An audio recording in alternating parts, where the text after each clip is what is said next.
அமெரிக்காவின் டெக்சாஸ் மாகாணத்தில் ஏற்பட்ட திடீர் வெள்ளத்தில் சிக்கி 28 குழந்தைகள் உட்பட குறைந்தது 80 பேர் உயிரிழந்திருப்பது பெரும் சோகத்தை ஏற்படுத்தியுள்ளது.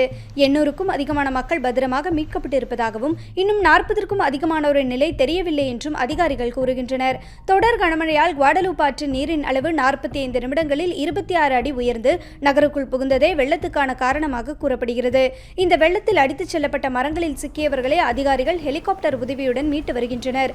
மேலும் கோடைக்கால முகாமுக்கு டெக்சாஸ் சென்ற 700 மாணவிகளில் பெருவெள்ளத்தில் சிக்கிய 20 பேர் குறித்து எந்த தகவலும் இல்லை. இதனால் அவர்களை தேடும் பணி தீவிரப்படுத்தப்பட்டுள்ளது.